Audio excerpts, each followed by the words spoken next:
اس میں اہل حدیث کی کتابوں میں بھی یہی لکھا ہوا ہے کہ عورتیں سمٹ کے نماز پڑھیں گی. تو یہ اس دور میں ایک میں سمجھتا ہوں کہ ایک نیا فتویٰ ہے جو چل پڑا.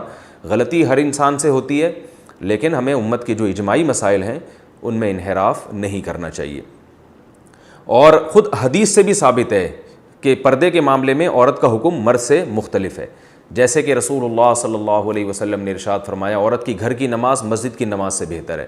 کیوں؟ گھر میں پردہ زیادہ ہے. نبی صلی اللہ علیہ وسلم نے یہ بھی ارشاد فرمایا کہ عورت کے اندر گھر کے کمرے کی نماز صحن کی نماز سے بہتر ہے. حالانکہ وہاں کوئی دیکھنے والا نہیں ہے, کوئی نامحرم تھوڑی ہے, عورت کا اپنا گھر ہے.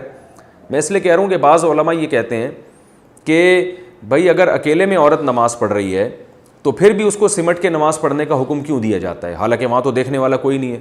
تو ہم یہی بات کہتے ہیں کہ عورت کے گھر میں کوئی نامحرم نہیں ہے, پھر بھی حدیث میں آتا ہے کہ صحن سے کمرے میں نماز پڑھنا اس کے لیے زیادہ بہتر ہے. تو اس سے صاف پتہ چلتا ہے کہ عورت کی نماز میں حیا کا عنصر جھلکنا چاہیے اور یہ ظاہر ہونا چاہیے کہ یہ عورت ہے. حدیث میں یہ بھی آتا ہے, آپ صلی اللہ علیہ وسلم نے فرمایا التسبیح للرجال والتصفیق للنساء. امام سے اگر نماز میں غلطی ہو جائے تو مرد اللہ اکبر یا مرد سبحان اللہ کہہ کے غلطی پہ تنبیہ کرے گا, لیکن عورت کو آواز نکالنے کی اجازت نہیں ہے. حالانکہ نارملی عورت کی آواز کا پردہ نہیں ہے, وہ ضرورت کے وقت بول سکتی ہے, لیکن نماز میں اس کو بولنے پر بھی پابندی لگا دی کہ وہ دائیں ہاتھ بائیں ہاتھ کی ہتھیلی پر رکھ کر ایسے تالی مارے گی جس سے امام کو پتہ چلے گا کہ وہ غلطی کر رہا ہے. تو پتہ چلا نماز کے باہر کے حکام الگ ہیں, نماز کے اندر کے حکام الگ ہیں. اسی طرح اور بھی ہمیں اس بارے میں روایات ملتی ہیں. حضرت عائشہ رضی اللہ تعالی عنہا نے جب عورتوں کی امامت کی تو بالکل صف کے بیچ میں کھڑے ہو کر نماز پڑھائی ہے. حالانکہ امام تو آگے کھڑا ہوتا ہے, عورت کی امام جو ہے نا وہ تو آگے کھڑا ہوتا ہے, لیکن حضرت عائشہ بیچ میں کھڑی ہوئی ہیں تاکہ امام جو ہے وہ ظاہر نہ ہو. تو یہاں دیکھیں کس قدر حیا کا خیال رکھا ہے کہ نماز میں عورت کا عورت پن جھلکنا چاہیے. اسی طرح ہم دیکھتے ہیں کہ نماز میں عورت مردوں کی امامت نہیں کر سکتی, آگے نہیں کھڑی ہو سکتی. بیٹا ماں کو نماز پڑھا سکتا ہے, ماں بیٹے کو نماز نہیں پڑھا سکتی.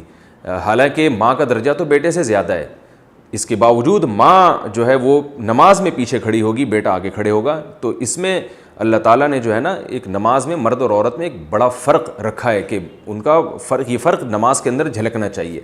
تو یہ وہ تمام احادیث ہیں اور روایات ہیں جن سے تمام فقہاء نے استدلال کیا ہے کہ بھئی اس سے صاف پتہ چلتا ہے کہ عورت اور مرد کی نماز کی جو ظاہری کیفیت ہے اس میں بہت زیادہ فرق ہے. وہ فرق جھلکنا چاہیے نماز کے اندر, اور یہ تواتر سے اجماعی مسئلہ چلا آ رہا ہے. تو اب لوگ حدیث کا مطالبہ کرتے ہیں, تو جو مطالبہ کریں آپ ان سے مطالبہ کر لیں کہ صفا اور مروہ میں جو ہے عورت دوڑے گی نہیں, حدیث دکھاؤ کہاں ہے.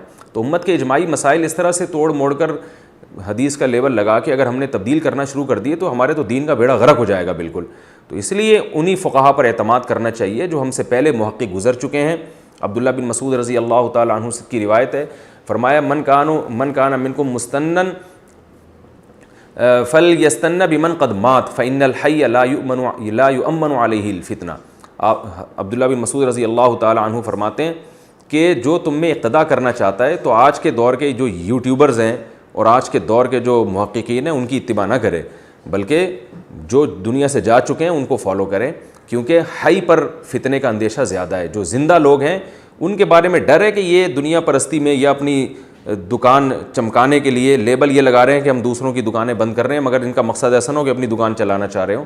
تو اس کا بھی یہ زندہ لوگوں پہ یہ اندیشہ زیادہ ہے. پرانے لوگوں کی جو تحقیقات ہیں وہ تحقیقات للہیت کی بیس پر ہوتی تھیں, آج نفس پرستی کا دور ہے.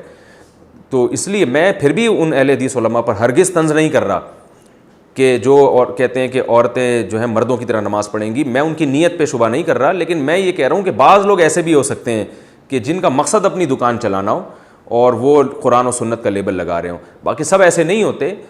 بعض لوگ کی تحقیق یہ ہوتی ہے, وہ سمجھتے ہیں کہ قرآن و سنت کی روشنی میں یہی برحق ہے.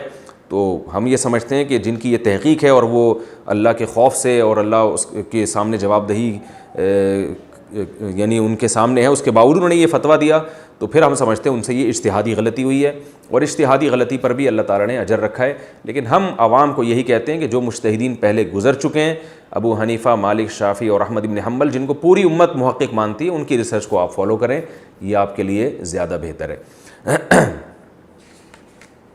ہاں, تو اب جو بات یہ کہ اصل تو یہ کہ عورت سمٹ کے نماز پڑھے گی. اب سمٹنے کی کیفیات کیا ہوں گی ان میں فقہا کا اختلاف ہے. یہ میں اس لیے کہہ رہا ہوں کہ بعض لوگ کہتے ہیں کہ یہ کون سی حدیث میں لکھا ہے کہ عورت سینے پہ ہاتھ باندھے گی, یہ کون سی حدیث میں آتا ہے کہ عورت سجدے میں دائیں طرف پاؤں نکال کے بیٹھے گی, یہ کون سی حدیث میں آتا ہے کہ تشہد میں عورت دائیں طرف پاؤں نکالے گی یا بائیں طرف پاؤں نکالے گی, یہ کون سی حدیث میں آتا ہے کہ عورت رفع الیدین میں کندھوں تک ہاتھ اٹھائے گی اور مرد جو ہے نا وہ کانوں تک ہاتھ اٹھائیں گے.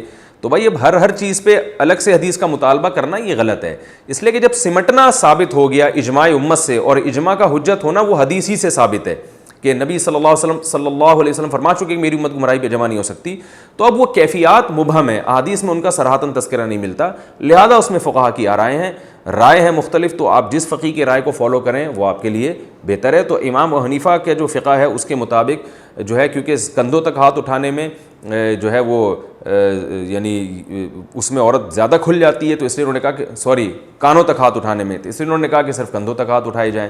اور جب وہ تحیات میں بیٹھیں گی تو اپنے دونوں پاؤں دائیں طرف نکال کے اس طرح سے زمین پہ بیٹھیں, اور سجدہ جب وہ کریں گی تو دونوں پاؤں جو ہے دونوں بازو بچھا لیے جائیں اور پاؤں کو دائیں طرف نکالا جائے, پورے جسم کو زمین پہ بچھا لیا جائے. اس سے یہ بھی پتہ چلتا ہے کہ وہ جو حدیث میں آتا ہے کہ تم میں سے کوئی جو ہے وہ کتے کی طرح سجدہ نہ کرے, تو اس سے مراد مرد ہیں, اس میں خطاب رسول اللہ صلی اللہ علیہ وسلم کا مردوں کو ہے, اس لیے کہ مرد کا اس طرح سے اٹھ کے زمین پہ سمٹ کے سجدہ کرنا یہ سستی اور کاہلی کی علامت ہے, اس لیے آپ صلی اللہ علیہ وسلم نے اس کو پسند نہیں کیا. لیکن عورت کا اس طرح سے سمٹ کے سجدہ کرنا یہ سستی کی نہیں بلکہ اس کی حیا کی علامت ہے. عورت کا اپنے سرین جو ہے وہ کولے جو ہے وہ سجدے میں اٹھانا اوپر کی طرف, یہ حیا کے بہرحال خلاف ہے.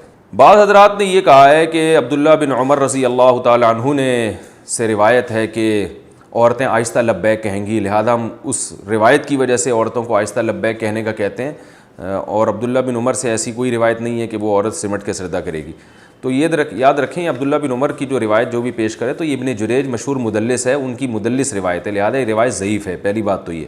دوسری بات یہ کہ اگر آپ قول رسول نہیں پیش کر سکتے تو پھر اسلاف کے اقوال تو ہمارے پاس بھی ہیں جس میں عورت کو سمٹ کے سجدہ کرنے کا حکم دیا گیا ہے, جیسے ابراہیم نخعی رحمہ اللہ تعالیٰ. اچھا, ابراہیم نخعی رحمہ اللہ سے ایک روایت یہ بھی ہے کہ عورت اور مرد کی نماز میں کوئی فرق نہیں ہے, اور ایک روایت یہ بھی ہے کہ عورت نماز میں سمٹے گی. تو بعض لوگ ان کی دوسری روایت پیش کرتے ہیں کہ ابراہیم نخعی جیسے جلیل القدر تابعی جن کا امام بخاری بھی بڑا تذکرہ کرتے ہیں, تو وہ یہ کہہ رہے ہیں عورت کی مرد کی نماز میں کوئی فرق نہیں ہے. تو یاد رکھیں یہ جو روایت ہے ان سے دونوں روایتیں, ایک روایت میں آتا ہے کہ وہ ابراہیم نخعی کہتے ہیں کہ عورت اور مرد کی نماز میں فرق نہیں ہے, ایک میں آتا ہے کہ فرق ہے. تو صاف پتہ چلتا ہے کہ اس روایت کا مطلب کچھ اور ہے, اس کا مطلب کچھ اور ہے. تو عورت اور مرد کی نماز میں فرق نہیں ہے رکعتوں کے لحاظ سے, قرات کے لحاظ سے, تسبیحات کے لحاظ سے. جو مرد نے پڑھنا ہے وہی عورت نے پڑھنا ہے, جتنی رکعتیں اس نے پڑھنی ہے اتنی اس نے پڑھنی ہے, اس لحاظ سے کوئی فرق نہیں ہے.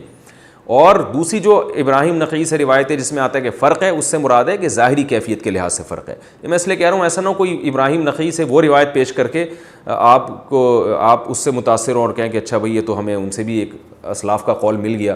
تو ایسا نہیں ہے, اس قول کی کیا حقیقت ہے وہ میں نے آپ کو بتا دی.